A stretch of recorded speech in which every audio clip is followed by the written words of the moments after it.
Crystal Tower Information Whiskey 21530 Zulu, wind 060 at 5. 076 Mike Juliet, this is departure radar contact.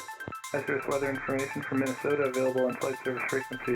You've dialed in the Flying Midwest podcast, connecting aviators from across America's heartland, sharing news, information, and events from around the region. Calling Nancy 53 on Oak Tower, Roger, turn left heading 070, runway 9er, clear for takeoff. Sit back, relax, and join our crew for some hangar talk as we discuss a wide variety of regional aviation topics. Departure 71143, flying flag, runway 28 left, quick takeoff, left hand southbound. And now, from our home at the Anoka County Blaine Airport, our checklist is complete, and we're ready for departure for another episode of the Flying Midwest podcast. Contact departure, every flight. Welcome, everyone, to another episode of the Flying Midwest podcast. I am Jim, one of your hosts. On this intro portion, I will not be joined by Maddie or our friend the Badger pilot, as we are working through some of our AirVenture interviews for all of you. So I'm sure some of you have noticed that over the past few weeks, we've been bringing you a lot of our AirVenture interviews that we've recorded while we were at Oshkosh this year. We had a lot of incredible opportunities, and it's been really fun to relive those memories by editing these interviews and pushing them out to all of you. But in doing that, we've kind of stepped away from our regular format for a couple weeks, which has been helpful for all of us because we've been really busy with flight training, our real-life jobs and families, and a bunch of other commitments that we've had on our plates. But the good news is, with all the content that we created at AirVenture, we're still able to keep pushing out regular episodes for you. And I promise you the whole gang will be back together soon, and we're going to dive back into our regular format, bringing you news and events from around the region once again. So coming up on this episode will be an interview with Chris D'Acosta, who is the CEO of Swift Fuels. Now, aviation fuel has been in the news a lot lately, and we'll talk about that in a few minutes. But Chris is going to talk to us about what Swift Fuels is, some of the things that they've brought to market, and a lot of their great information to tell us more about the world of unleaded aviation fuels. It is on the horizon and something that we're all going to have to probably face here at some point in the future. So looking forward to that interview with Chris in a few minutes.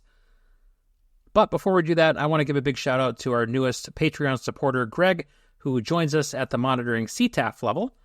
It's great to have another supporter on board, and for all of you out there, your support does help keep the podcast running, and we're so glad to have you all on board.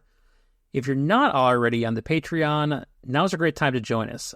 We've been putting out more content there, such as my CFI Quest blog, some behind-the-scenes interview, early access to some of our future video content, which will be more and more video podcasts, and we'll even have merch discounts as well. So if you're interested in that, head over to patreon.com/Flying Midwest Podcast. I'll throw that link down in the show notes, and your support is greatly appreciated.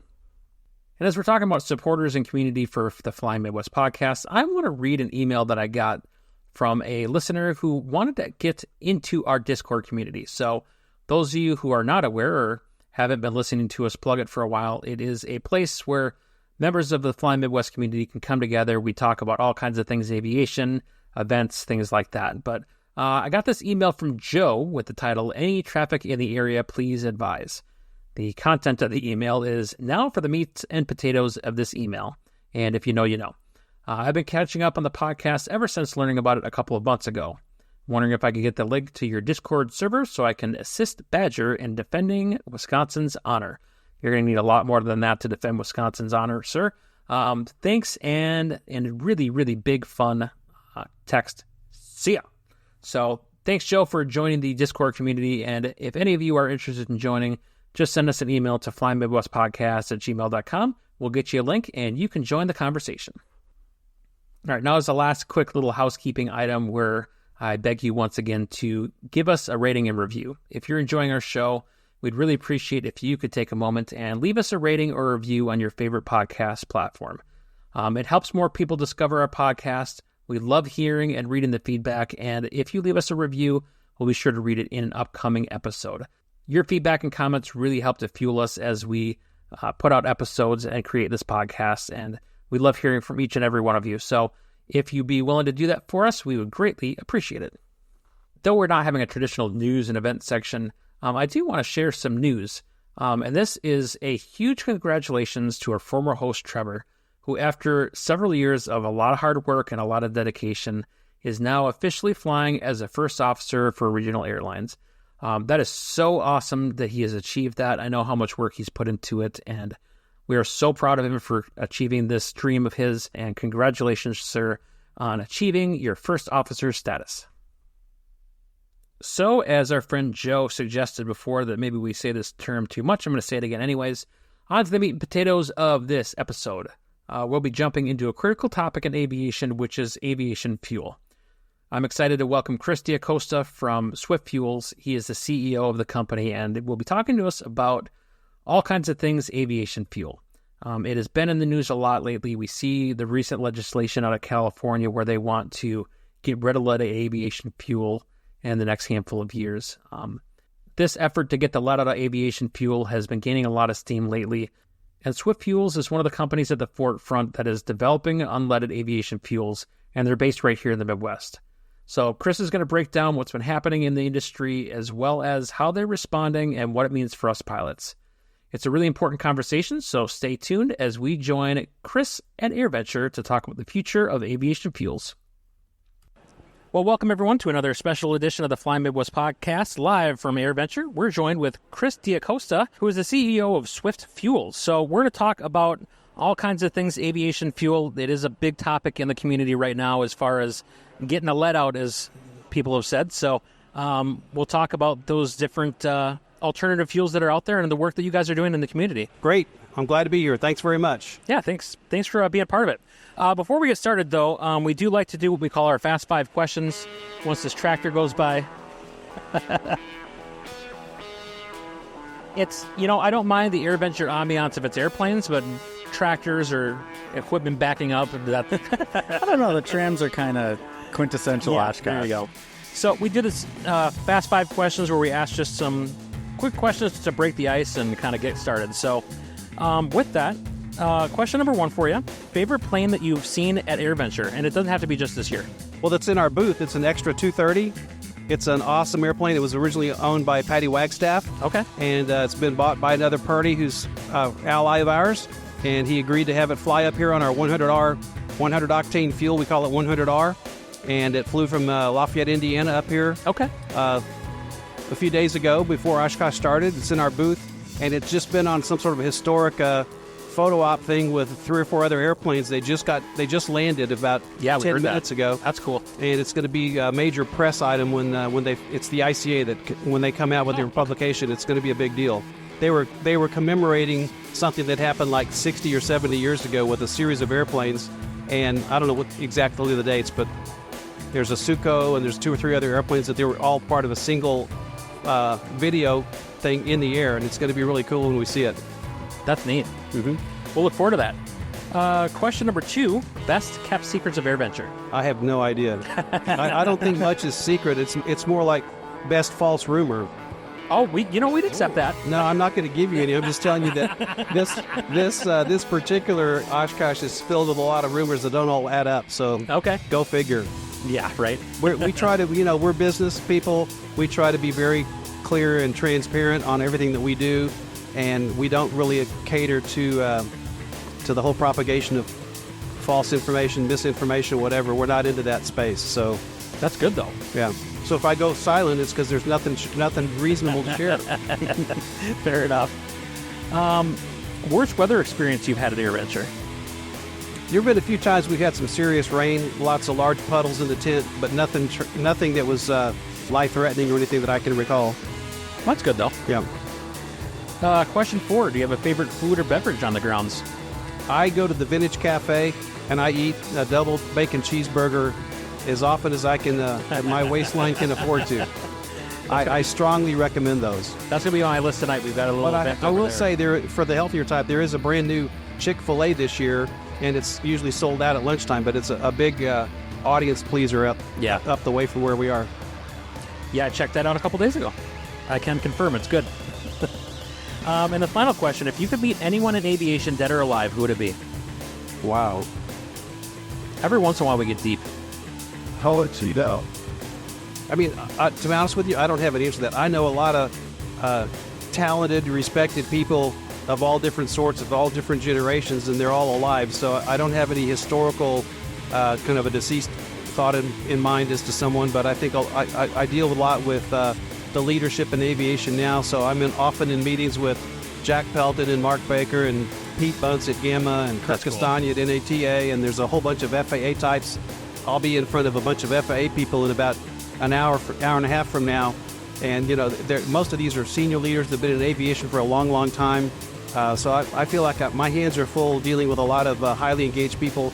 And then extend that out into the public. We have airports across the country that we serve, and I speak to boards and communities and municipalities and, you know, FBO owners, and some of them are syndicated, so they're very large business units. I just enjoy being around all those type of business people all the time. It's great. They're not all pilots, but they're all passionate about aviation. For sure. Well, thanks for playing along with our Fast 5 questions. We appreciate that. We'll jump into the interview questions now. Andrew, you want to take it away? Absolutely. So most people in aviation know at least the name Swift Fuels. But for those not as familiar, what is Swift Fuel? Swift Fuels is a privately held entity. We're based in West Lafayette, Indiana, which is the home seat of Purdue University, where our offices are about 2 or 3 miles from the campus. I'll give them a plug. So I've got 2 sons that are, one just graduated from Purdue, and the other one is a senior at Purdue this year. So we moved there 12 years ago, and I was thinking it'd be great to have my sons go there. It had just been through some miracle that they both did. And then about 15 miles south of our business office there in the business park at Purdue, we have an operating facility where we do R&D work for fuel. We do a lot of scientific research on all different kinds of fuels, including avgas. We also have some process technology that's part of our business that's it is not directly affiliated with avgas, where we have process technology. We convert light gases into premium grade automobile fuel and diesel fuel, but we keep that business separate from avgas. So we have a lot going on. We have 3 or 4 PhD chemists and chemical engineers. We have 5 pilots on staff. We have some really bright problem solvers. One of them's a motorcycle mechanic who can basically build anything or repair anything, or he's just an amazing guy. We have all sorts of talents, problem solvers extraordinaire. We're extremely fast on our feet. We can pivot from one thing to another thing to a third thing, very quickly, and that's what sets us apart. So you didn't ask, but I'll just tell you what, my background is all oil and gas. I'm not a pilot. I'm not a mechanic. I'm not a chemist. But I spent 44 years in the oil and gas industry. Okay. I grew up in Texas. I first spent 5 years in Texas after college, working with oil companies of different sorts. Then I went 3 years for Shell in the UK as a consultant to them.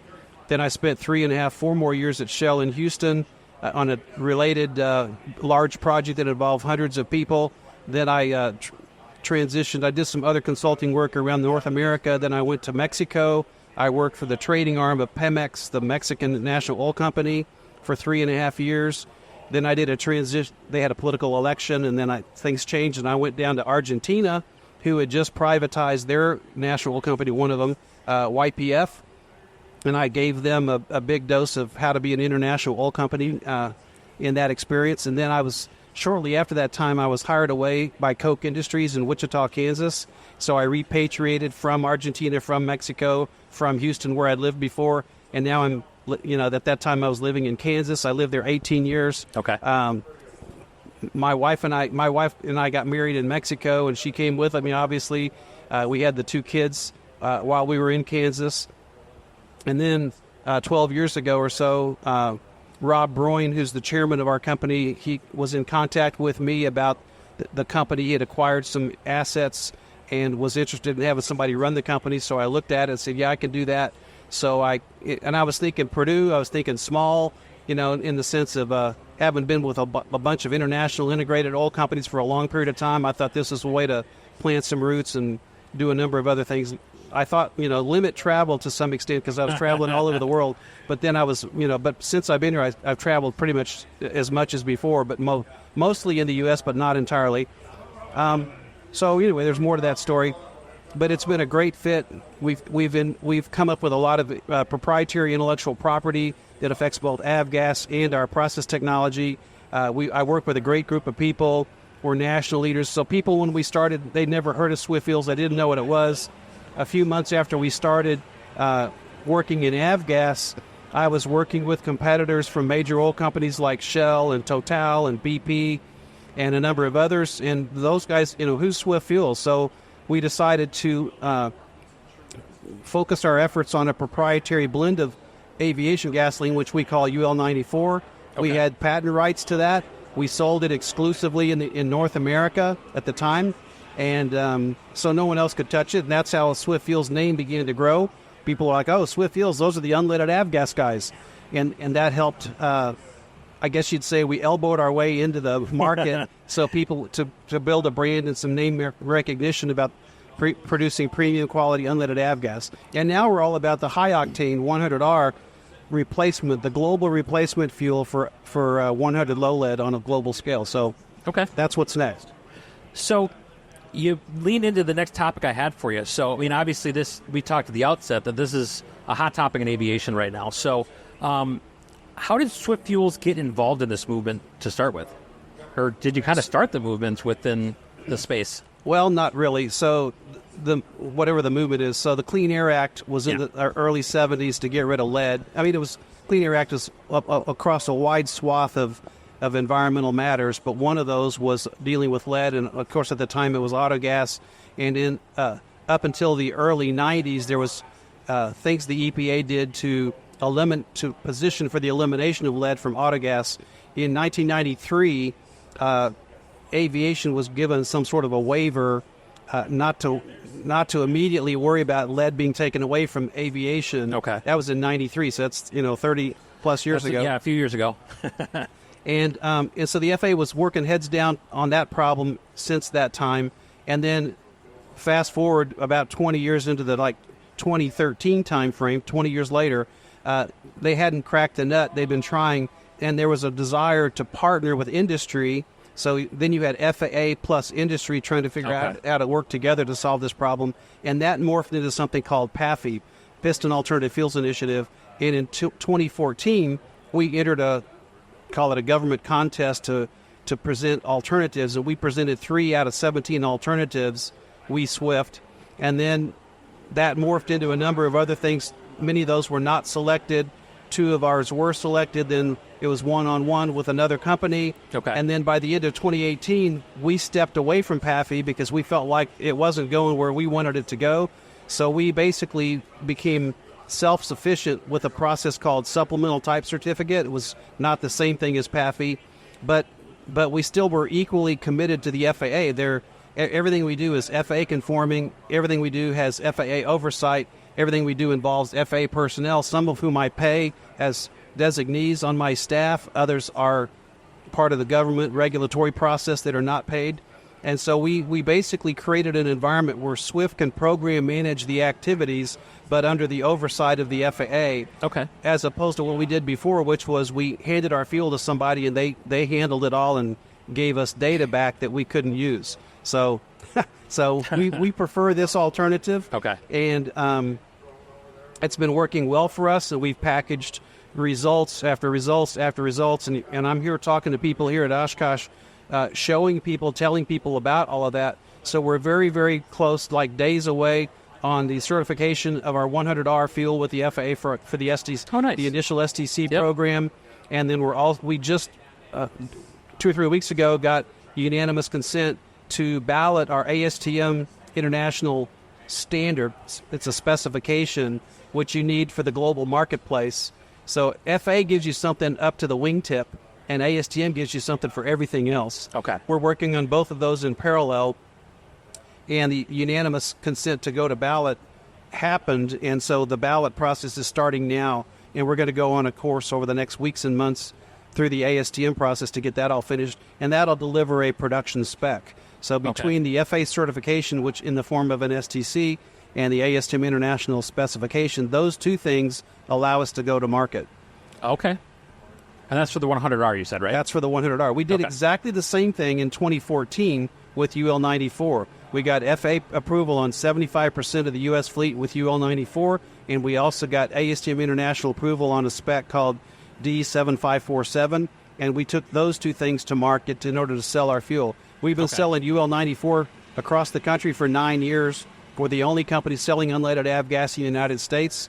We remain that today, and we'll have our 100R position with the two things I said, the specs and the standards, shortly. And once we do, we'll convert everything to 100R moving forward. Okay. So you've mentioned specifically a couple times 94 UL. For those not familiar, what is 94 UL? Who can use it? Where is it available? Okay. So I'll start with why 94. I sort of answered this earlier, but we were looking for name recognition. We were looking, elbow our way in and amongst the major oil companies. So we picked 94 as an easy product to make and market and sell. It's inferior to low lead because it doesn't have 100 octane. It's only got a 94 motor octane. But the nice thing about it is that 75% of the U.S. fleet is approved for 94 motor octane or below. And so it gave us a quick way to get approval to fly 75% of the fleet with that particular fuel. Now, the drawback to 94 is that it requires an isolated tank separate and apart from a 100 low lead tank. And not many airports have that. There are dozens of airfields that have auto gas tanks that could be converted in a day. From one day to the next, you could turn off auto gas and turn on UL94. Now, UL94 is far superior to auto gas because it's aviation gasoline grade. In other words, it's got higher premium components. It's got a standard low vapor pressure to eliminate vapor lock. A lot of times there's issues with auto gas and vapor lock. Okay. It doesn't oxidize, so in other words, it doesn't form gums after it sits for a long time. Auto gas does. Yeah. UL94 does not. There's a lot of other attributes, but it also runs super duper clean, and pilots love that. So, we have a following across the country for a lot of people that love UL94 in their airplanes because it doesn't have lead fouling. It gets them from 25 or 50-hour oil change intervals to more like 100-hour oil change intervals, which saves them money, okay? And so we have a strong following, and more people all the time.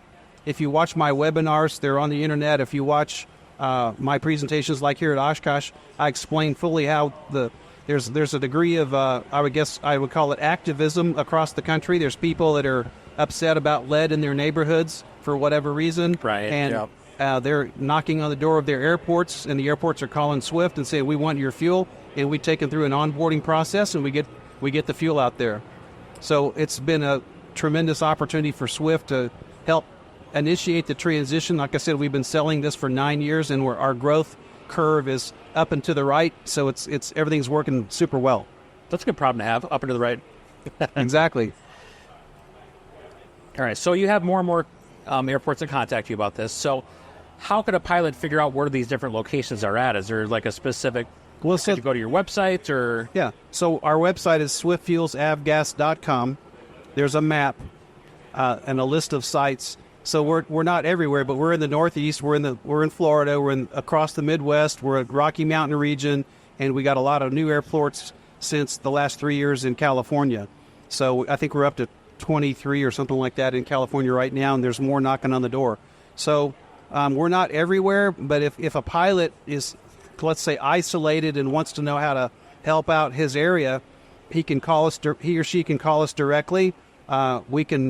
We would try to figure out how to nest 2 or 3 or 4 sites together if it's possible, because it makes it, maybe they got a big 12,000 gallon tank and they're ready to go. That's great. If they don't and they've got a 3,000 or 4,000 gallon tank, we can start immediately. If they have 500 gallons or they've got no tank, we talk to them about alternatives, and we can do a lot of things creatively to help address the issue. It all depends on where they are, what their need is, what their timing is, and what their throughput is, how much volume they think they could consume. Okay. So when you read our map, you'll see little weather balloon symbols. Those are resellers, FBO resellers of our fuel. And then there's some purple diamonds. Those are typically users that are not necessarily resellers. So, we got crop dusters. We've got people with a private hangar in the middle of nowhere. Bert Rattan is a great one. He's up in Idaho. He runs a company when he makes airplanes, obviously, but he buys our fuel in bulk and he parks it in a warehouse. And when he's ready to use it, he uses it. So he doesn't resell it. So, and he's got a great video on our news button on our website. There's a bunch of people that have high consumers that are not resellers. Okay. And so they're great customers because they love our fuel, but also the FBOs that use our fuel. I think our largest customer today right now is at Centennial in Denver, Centennial Airport, the third largest GA active airport in the country. We got, I mentioned, I think we have 23 FBOs in California. I mean, that we're busy. We're growing. So we spend probably 30% of our time onboarding new airports, and we spend 70% of our time serving those airports that we have. And that part of the business is separate from our certification team that's working with the FAA and ASTM. So we, and all these guys are here. They're here in our tent.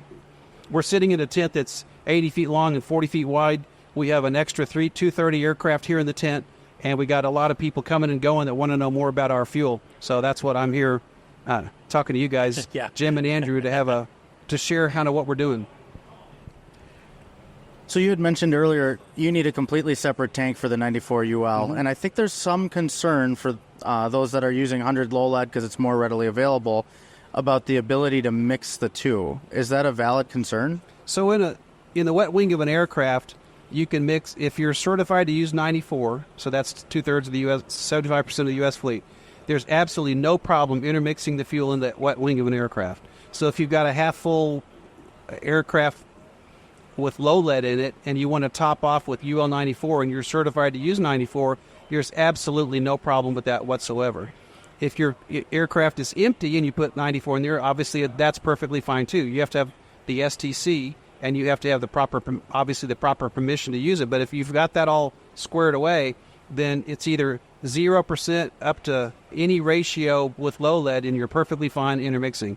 Now, if you're a higher compression aircraft that demands 100 low lead, you're not allowed to use 94 in that type of an aircraft. So the intermixing is not a question there. When it comes, now flip the gears to 100R, when our 100R fuel comes out, it's also fully intermixable with low lead at any ratio, and or UL 94 if it's certified for a 94 octane use. But for the most part, our business is going to turn off 94 when 100R comes out because we don't want to manage two fuels in the market. We want there to ultimately be one fuel. So I'm telling people here at Oshkosh, probably by Oshkosh 2025, by that time, I think we will have turned off 94 and turned on 100R. Now, that depends on the FAA, that depends on ASTM, that depends on our transition plans, but I think we have enough time to get all that done so that by next year at Oshkosh, you can go back and interview me. All right. Next year at Oshkosh, we should have 100R in probably 100 locations or more around the country, and everybody will be excited that they've got 100 octane replacement fuel in their possession. And I assume the answer is going to be the same, but I have the MoGas STC on my plane. I assume no issues mixing with MoGas as well? As long as it's approved for MoGas, there's absolutely no issues intermixing those. That's correct. Excellent. But I'm going to try to talk you out of MoGas. It's on my website. If you go to my website, swiftfuelsavgas.com, and you go to the FAQs, the frequently asked questions, and down that list there's a statement or a question that's posed, how is UL 94 different from MoGas, autogas, and we explained the differences. And I touched on it earlier. It's oxidation, it's vapor pressure, it's a bunch of other things that are all, fact-based, what's different. And that kind of leads into my next question, because I feel like this might end up being in myth territory, but you can tell me if it's factually based or not. But the concern being if it's an unleaded type of fuel, that they're not going to have as good of a shelf life. So for pilots who, say in the upper Midwest where it's colder and they might not be flying as much during the winter months, the concern being about the stability of their fuel as it sits in the hangar. But the statement I would make is that UL 94, both UL 94 and 100R are going to last at least as long as low lead and actually longer. Okay. So their chemistries are such that they're not in. The one thing that can change with an avgas is that if it's got light gas, vaporous gases that make the vapor pressure, those can, over a long period of time, those can escape and reduce the vapor or change the vapor pressure of the fuel. But our fuels are no different than low lead, and lead over a long period of time tends to precipitate out of the fuel over a very long period of time. So I mentioned Burt Rattan in Idaho a minute ago. He bought some drums of fuel because of his living conditions in his warehouse. He had a bunch of drums in the warehouse. Well, he located one that he had misplaced 5 years before. Jeez. And so he opened it up and he said, "Hey, Chris, is the fuel gonna be any good?" And we sent him a sample kit, had him send it back to us. We tested; it was totally on spec, perfectly on spec. Okay. So, and he says such in the video. He says, "I can't believe I've had this fuel for 5 years," and so he's a strong advocate for the fact that the shelf life is absolutely not an issue. It has nothing to do with lead. Before we continue with this episode, a quick word from those who make the podcast possible. As pilots, we know all about the challenges of battling grease, grime, and other junk that can accumulate on our aircraft. That's where Release comes in. It's tough on grease and grime, making the cleaning process as easy as spray, wait, and wipe. I've used it on my plane and it tackled those stubborn spots and grease marks with ease. And let's not forget about those bugs we tend to smash with our GA aircraft.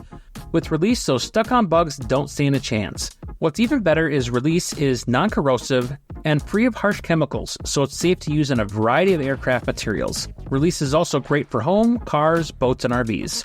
To get the most for your purchase, I suggest getting the concentrate so that you can make batch after batch of Release Cleaner so it's always on hand when you need it most. Check out their full lineup today at releasecleaner.com. It's time to upgrade your eyewear with Flying Eyes. These aviation-inspired sunglasses feature a sleek, durable, and impact-resistant design. Their gradient lenses are perfect for pilots, providing maximum ease in reading your instrument panel. Say goodbye to those headache-inducing gas station sunglasses that fit poorly with your headset.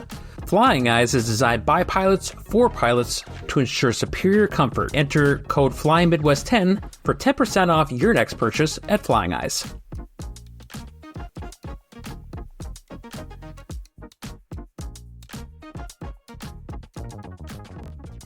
So let's talk about price point a little bit, because pilots, for as expensive a hobby as it is, general aviation pilots will fly hundreds of miles out of the way to save 3 cents a gallon on fuel. That's a myth. Yeah. Maybe a higher difference, but... Right. So obviously prices are going to vary based on, time of year or just economics in general, vary based on region. But how will Swift Fuels compare to, say, the more commonly available 100 low lead prices? So it's impossible to answer that question, on a national scale. So we're small today. We're distributing nationwide. I mentioned New York, Florida, Midwest, Mountain Region, California. We do all that from Indiana. Okay. Now, are we always going to be that way? No, we're going to scale up. We're going to have East Coast, Gulf Coast, West Coast scale. And when that begins to happen in larger volumes, the prices will generally come down relative to what we're doing today. But don't forget, this is based on a commodity business, gasoline and crude oil and things like that. So to the extent there's volatility in those markets, there will be volatility in this market. Okay. So it's like nobody can make a promise and say, oh, it's going to be this for any length of time, because it's false. It's going to move with the hydrocarbon market. So the thing is that there's a tail. So I'll give you an example. If you look at the markets, and I didn't do this today, but if you looked at the markets and said, well, what's the price of crude oil today? And you found out that it's, $80-something a barrel, okay? Divide a barrel by 42, now it's price per gallon. So that sets a view on a price for crude oil. Then you look at gasoline prices. There's something called RBOB, which is going to be higher priced than the crude oil because refineries process it to make it into gasoline. So you watch crude oil prices, you watch gasoline prices, then you watch avgas prices. Avgas prices are higher than that because it's a premium grade of aviation fuel compared to auto gasoline. Sure. And that's because pilots want that premium grade. And that premium grade, so if crude oil drops, gasoline will drop 30 days later, and avgas will drop 30 days after that. I mean, there's a cycle. And they're always going up and down and up and down and up, and you'll get dizzy trying to figure it all out. I promise. I've been in this business a long time, and we are not. We're the only guys selling fuel. Are we price gouging people? Hell no. We're being reasonable. We're trying to move fuel into strategic locations around the country. We give people price updates every Monday morning at 7:00. And people understand the pricing mechanisms. They negotiate with us. But it's, we're beholden to what the market is. Sure. And and nobody else is, even without anybody else's competition to our price, we're reasonable businessmen, and we're not trying to do anything that would create a sour relationship with the consumers. Makes sense. Excellent. So talk to us a bit about the STCs that pilots are going to need to use your fuel. So to use our fuel, we have a supplemental type certificate, which we've earned from the FAA, and in order to use the fuel, we push that out into the marketplace, and we charge $100 for that. Okay. And so if you have an airplane, a Cessna 172, and you want to fly our fuel, we'll sell you the STC for $100. You take the forms that you fill out. There's a computer routine you go through. It spits out an auto-populated Form 337, which most pilots know what that is. Yep. You take it to your A&P mechanic. It's already typed. It's already got all the serial numbers and everything. Sure. All they do is review it, confirm it, and sign it. And then he'll apply your placard and log it in the FAA logbook. You're done. Okay, you can use the fuel. So that's $100 to Swift for the STC package, and we call that, we relate it to something called a forever STC. Any future STCs that we earn from the FAA, you get those automatically at no extra charge. Okay? If you had a high compression engine that it doesn't qualify for the use of 94, you could buy the Forever STC now for $100, but you'll have to wait till the certification comes down the pike here in a few weeks or months from now. But the 94 pilots have already paid us $100. They won't have to pay us anything more for us to issue them the 100 octane placards and the stuff that comes with the STC package, okay, AFMS and related items. So we establish a relationship with our customers. We hold that relationship forever for the initial $100. Is there anything else that you, with Swift Fuels, would want pilots to know about your product that you want to get out there to others? So 100R, it's the R stands for renewable. It has a 10% contribution from a biomass source. It's a component that's an oxygenate. It runs clean. So our fuel is, of all the candidate fuels, our fuel is going to be the cleanest burning fuel. It runs fantastically well. We've been testing it in flight for over 4 years now. We just finished an FAA-conforming flight test with FAA flight engineers on board. It's an excellent product. Our chief scientist, our fuel science officer, he's a PhD chemist, is a pilot. So is our logistics leader, a pilot. They fly the fuel all the time. Okay. I mentioned, you asked me my favorite airplane, and I said it was the Extra 230. They flew up here on 100R from Indiana on this trip. They've flown our fuel a bunch around the airspace around Indiana for a long time because they're local friends of ours over there. So, we have no hesitations about the fact the market's going to find this fuel extremely helpful. It also, 100R also has an important component called, it's an 80 valve seat recession additive. So it's designed to eliminate the risk of the fear of valve seat recession, and we've tested it extensively. The standard FAA conformity test for certifying an engine is a 150-hour endurance test. Okay. It's called Title 14 CFR 3349. Most people know what that, in this business, know what that is. We ran the 150-hour test, and just to prove that we're aggressive, we then ran a follow-up to that, a 200-hour durability test. These are highly stressful tests. They're high, CHTs running at 500 F, high EGTs throughout, intermixing at a full rich mixture, running flat out, full throttle, whatever. They alternate, but I mean, it's really a stressful test, and the duty cycle is really geared towards high EGT, exhaust gas temperatures, in order to stress the performance of the fuel in relation to the engine. It's in a test cell, and it's run at a very extreme level, as if running towards TBO. So why did we do that? We went above the federal FAR limit, Federal Aviation Regulation limit of 150. We did that because the OEM stressed, we want to see how this will hold up to the 2,000-hour TBO. We want to see how it holds under stress. Everybody wants to overstress it to see how it performs. And we did all that. It actually ran a total of 407 hours. Okay. Before we had run it, we'd done a full teardown to measure it before the test. And after the 407 hours, we tore it down to see how it performed. And our our mechanic, the overhaul mechanic who did the teardown, he characterized it as by saying the majority of the parts that were part of the teardown inspection were at not normal service limits, at new service limits. That Interesting. means they were like new. And I'm telling you, this was a very, very stressful 400-hour test. Yeah. So for him to say at new service limits is like an amazing result. So I would want people to know that we're very confident in how the fuel performs, along with the anti-valve seat recession additive that I mentioned, and that among other things that are unique in the fuel. I mentioned it runs clean. It's got the oxygenate. It runs because the oxygenate is there.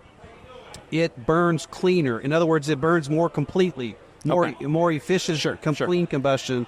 And that's another part of the magic of how the fuel performs, is that it doesn't have a lot of exhaust byproducts, unburned hydrocarbons, or anything else that don't come out. It doesn't create an extreme amount of pollution of any sort. So that's all very vital, I think, to the problem we're trying to solve for the world. For sure.